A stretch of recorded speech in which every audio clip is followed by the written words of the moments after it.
Amin.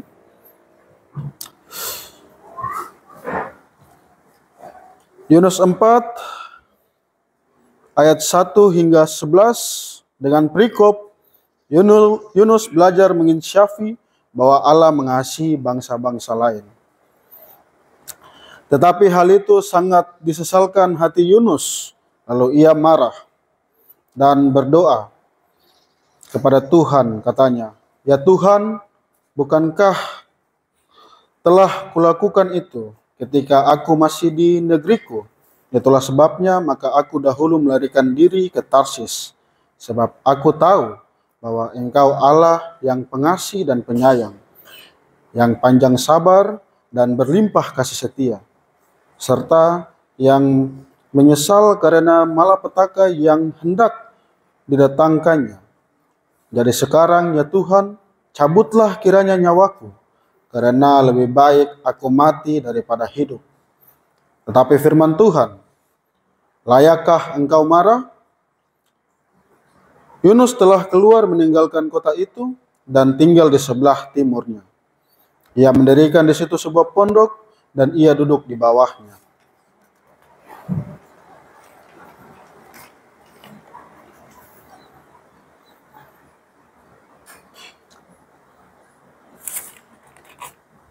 Naungannya mengikatnya, menantikannya apa yang terjadi atas kota itu. Lalu atas penentuan Tuhan Allah, tumbuhlah sebatang pohon jarak melampaui kepala Yunus untuk menaunginya, agar ia terhibur daripada kekesalan hatinya. Yunus sangat bersuka cita karena pohon jarak itu. Tetapi keesokan harinya ketika fajar menyingsing, atas penentuan Tuhan Allah, datanglah seekor ulat yang menggerek pohon jarak itu sehingga layu. Segera sesudah matahari terbit, maka atas penentuan Allah bertiuplah angin timur yang panas terik, sehingga sinar matahari menyakiti kepala Yunus. Lalu rebahlah ia lesu dan berharap supaya mati. Katanya, "Lebih baik aku mati daripada hidup." Tetapi berfirmanlah Allah kepada Yunus, "Layakkah engkau marah karena pohon jarak itu?" Jawabnya, "Selayaknya aku marah sampai mati." Lalu Allah berfirman, "Engkau sayang kepada pohon jarak itu, yang untuknya sedikit pun engkau tidak berjerih payah, dan yang tidak engkau tumbuhkan, yang tumbuh dalam satu malam dan binasa dalam satu malam pula. Bagaimana tidak aku sayang kepada Niniwe, kota yang besar itu, yang berpenduduk lebih dari 120.000 orang, yang semuanya tak tahu membedakan tangan kanan dan tangan kiri, dengan ternaknya yang banyak?"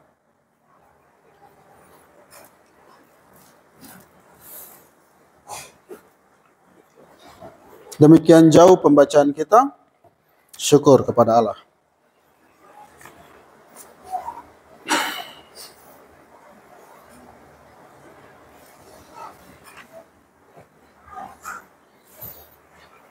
Bapak Ibu Saudara, Shalom. Baik, sebelum masuk, saya akan memperkenalkan diri saya. Nama saya Tommy Renyaan. Saya dari Rayon Percetakan, dan saya sekarang bertugas di Pengharapan Jayapura. Saya lulusan STFT GKI ISK ini tahun 2022. Baru tahun kemarin saya lulus dari STFT GKI. Demikian perkenalan singkat saya. Oke, kita masuk dalam khotbah kita pada pagi hari ini. Ada seorang tukang bangunan yang disuruh pergi untuk membangun gedung. Tetapi sesampainya tukang itu di tempat yang disepakati, tukang tersebut mendapati bahwa bangunan sudah ada. Lalu tukang itu pulang sambil marah-marah, dan dikarenakan ada suatu bangunan di tempat itu. Lantas bosnya bertanya, "Apa yang engkau kerjakan?" Jawab mandor atau tukang bangunan itu, tidak ada. Lalu bos itu berkata, kenapa tidak engkau buat bangunan yang lebih besar daripada bangunan yang sudah kau temui? Lalu diamlah mandor tersebut. Cerita singkat di atas membawa kita pada tema khotbah. Allah mengasihi semua orang. Sangat mengesalkan hati. Itulah yang Yunus rasakan, di mana ia ingin pergi jauh. Tetapi ia ditelan oleh ikan besar dan dibuang kembali ke Niniwe, di mana tempat musuh Israel berada. Niniwe dan Israel itu saling bertentangan. Mereka adalah musuh, dikarenakan orang-orang di Niniwe, jikalau mereka melakukan sebuah perang, mereka akan membunuh anak-anak serta semua yang hidup di tempat itu. Sehingga Israel dan Niniwe cekcok dan tidak suka antara satu dan yang lain. Maka itu Yunus takut sekali untuk pergi ke Niniwe, karena dia tahu bahwa kalau dia pergi ke sana dia akan mati.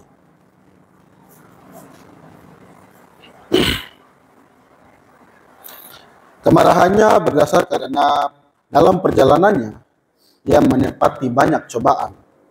Cobaan yang pertama yang dia rasakan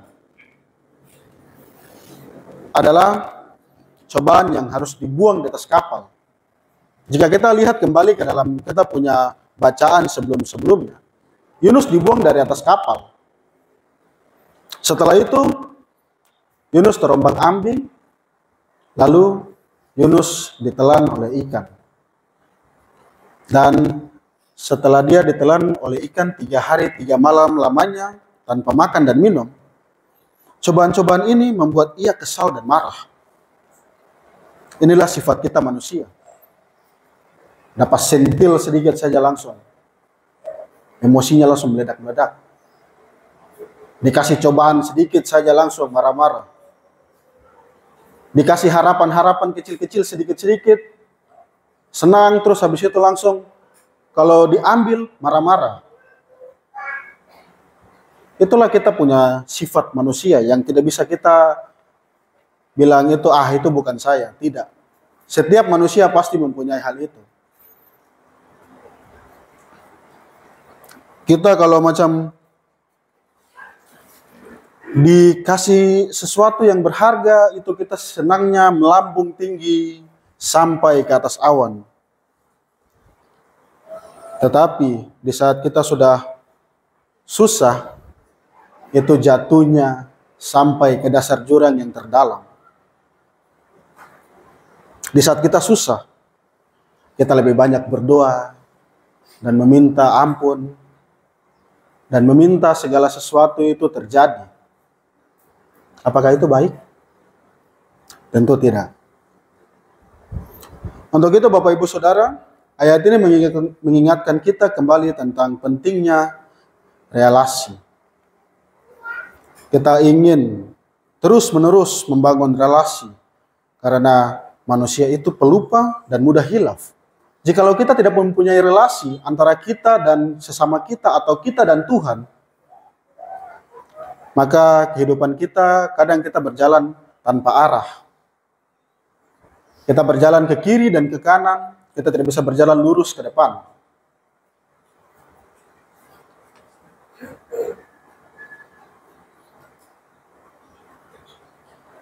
Kita diingatkan terus-menerus karena relasi itu sangatlah penting.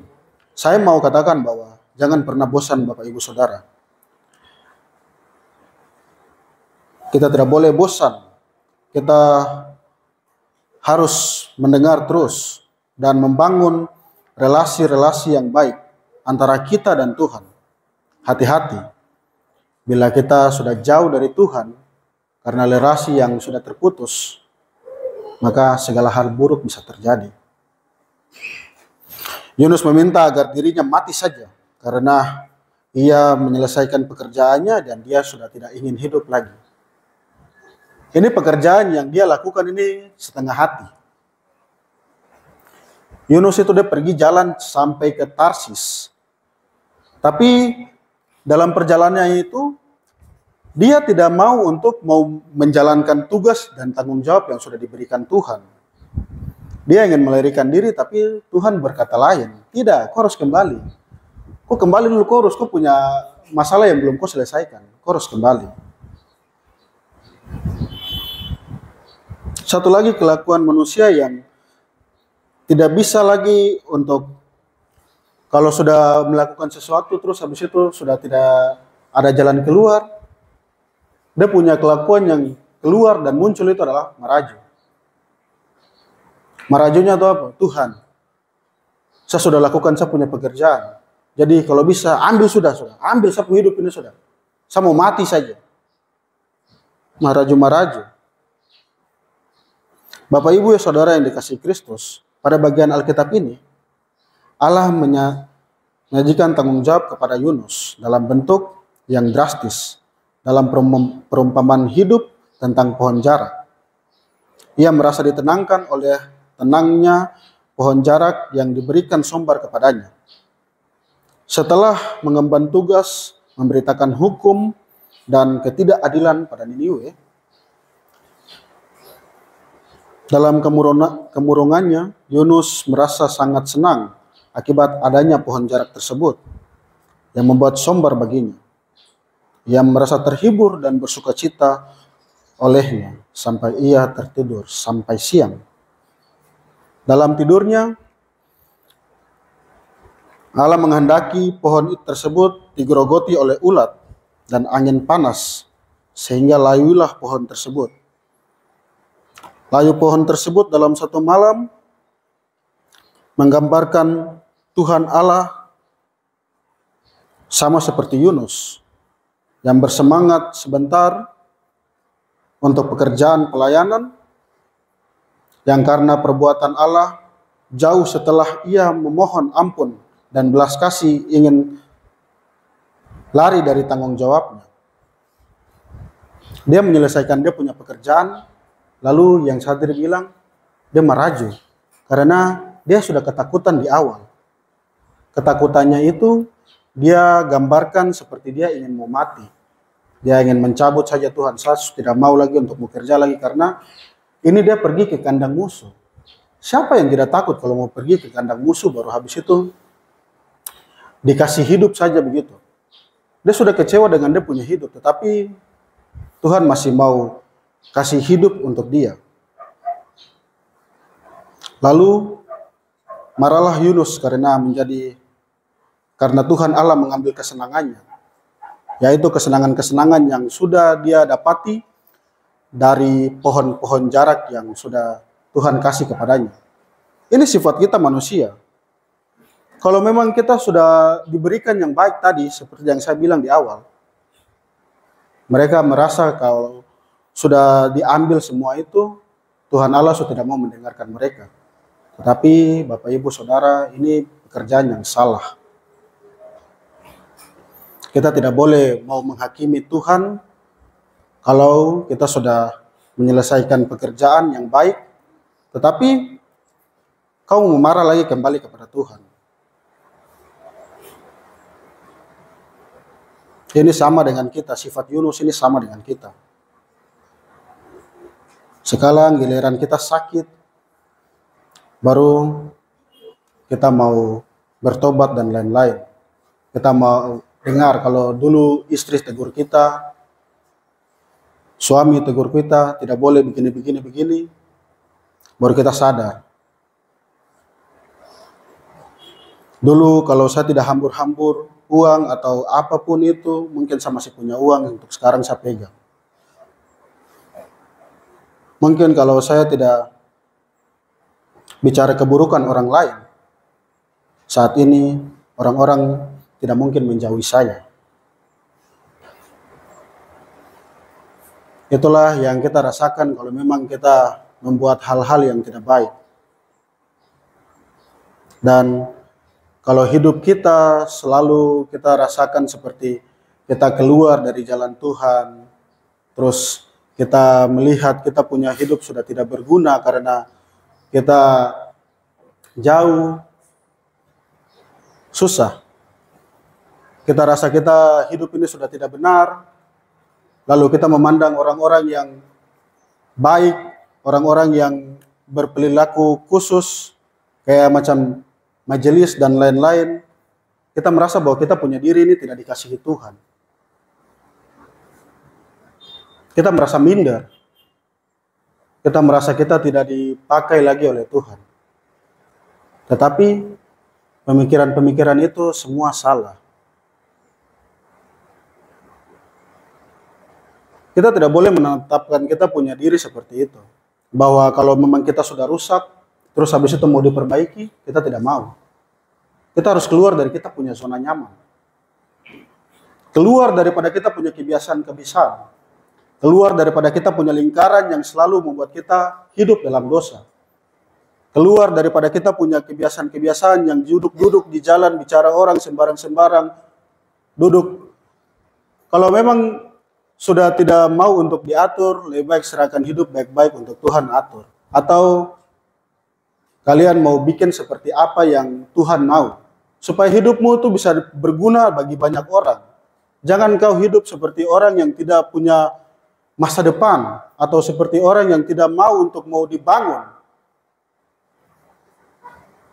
lalu menyalahkan Tuhan karena Tuhan tidak mengasihi kita, Tuhan tidak memberikan kita yang terbaik, padahal kita sendiri yang tidak mau berusaha. Kita kadang-kadang lari ke sini, lari ke sana, terus habis itu datang kau jatuh, padahal Tuhan sudah bilang jangan kau ke sana kemari, kau harus jalan lurus saja. Terada kau ke sana kemari, terus kau jatuh, giliran itu kau marah Tuhan. Kau menyalahkan Tuhan karena Tuhan tidak menyayangi kamu.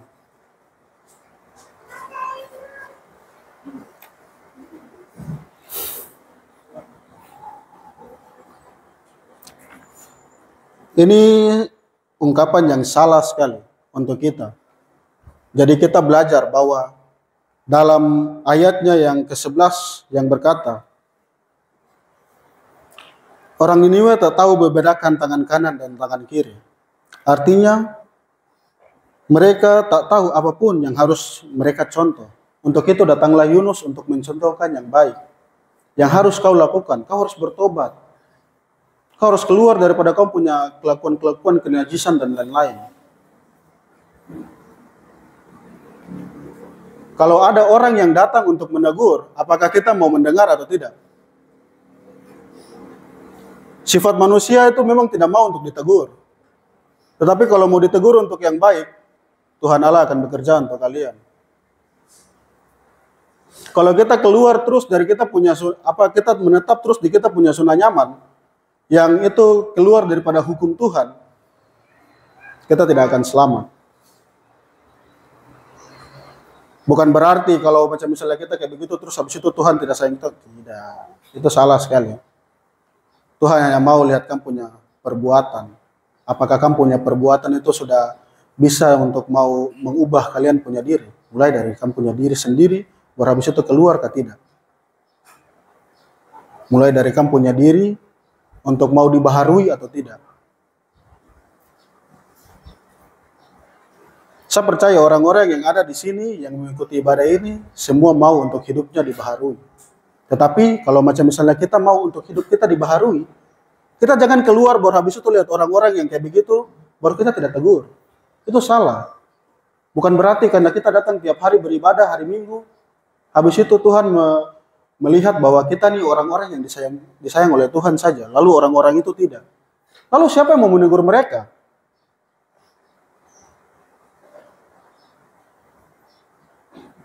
Untuk itu, kalau memang pada hari ini tidak ada yang ibadah, lalu sebentar Bapak Ibu pulang, lalu bertemu dengan mereka, jangan menjudge mereka bahwa kamu orang berdosa. Kamu tidak punya tempat di kerajaan sorga. Tidak boleh seperti itu. Tapi kalian harus merangkul mereka, mengajak mereka, untuk kasih penuh tempat ini sampai ke depan jalan kalau bisa. Jangan karena kita lihat kita punya diri ini sudah benar, sudah baik, terus habis itu lihat orang lain itu tidak baik, Tuhan terasa yang orang. Salah. Tidak boleh. Kita harus menjadi contoh untuk orang lain. Kita harus sama seperti Yunus yang memberitakan firman kepada orang-orang yang tersesat, orang-orang yang lari keluar daripada jalannya Tuhan. Walaupun orang itu dibilang Tuhan tidak mengenal dorang, tetapi walaupun begitu mereka mau bertobat.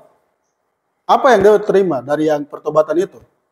Tuhan kasihani mereka, Tuhan kasih ampuni mereka dari segala dorang punya pelanggaran, karena dorang mau berpuasa. Bukan hanya mereka, tapi dong punya lembu, domba, dan lain-lain sebagainya yang ada dalam dong punya ternak dan lain-lain. Itu semua diampuni oleh Tuhan. Tidak terjadi kekacauan seperti di Sodom dan Gomora.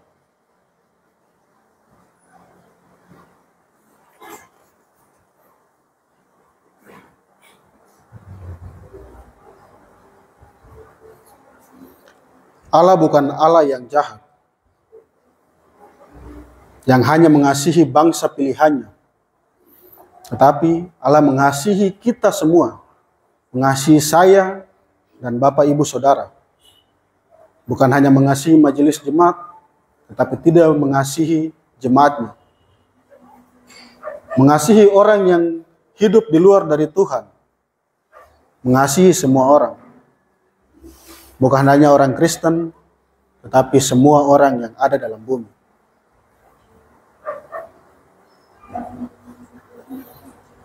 Maka saudara yang Kristus kasihi, kita sadar bahwa Allah mencintai kita semua dengan keterbatasan kita.